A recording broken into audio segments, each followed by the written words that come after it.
Guys અમે છે ને અહીંયા શોપિંગ કરવા આવ્યા હતા.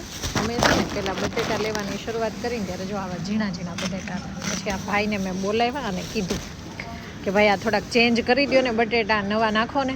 તો એ ડુંગળી અને બટેટા બંને લઈ આવ્યા અને જોવા ભાભી તો તૂટી પડ્યા, પણ એની જોડે જોડે નવા બટેટા નાખતા જોઈને આ ભાઈને અહીંયાની ડોસું જો એ હતા ને બટેટા ઉપર તૂટી પડી છે. આમ જો બટેટા ને ડુંગળી ઉપર.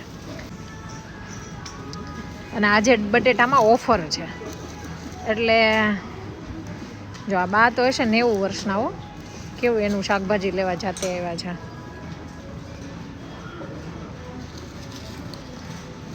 તમારે શું અમારી જેવું થાય છે ક્યારેક ક્યારેક? આપણે કેટલા કિલો બટેટા લેવા ભાભી?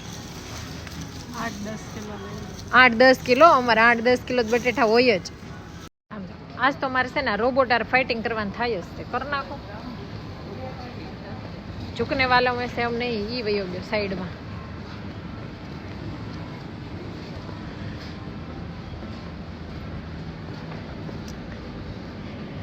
ભાઈ ટમેટા, આ નવી ટમેટાની આ નવી પ્રજાતિ આવી ભાભી.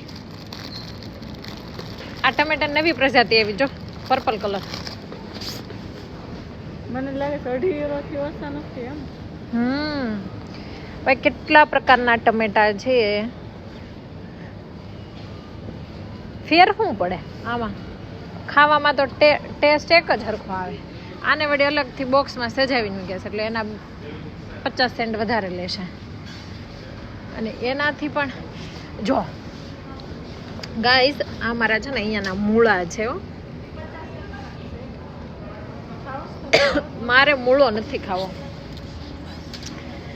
અને આ શું છે? આ બીટનું છે. આ હેનું છે તમને ખબર છે? આ શું છે? ટેટી જેવું લાગે છે. ટેટી નથી, આને છે ને પોમેલો કહેવાય.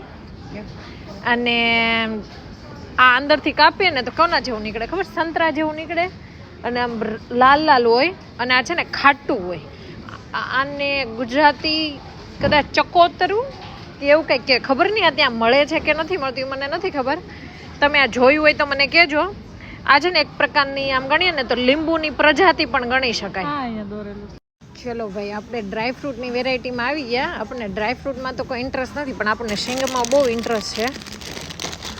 અહીંયા જો અમારે આવી આખી સિંગ મળે છે. અને સિંગનો ભાવ કેટલો છે? આ તો કદાચ 400 ગ્રામનું પેકેટ છે. સિંગનો ભાવ 1 કિલોનો ભાવ છે અમારે 4.98.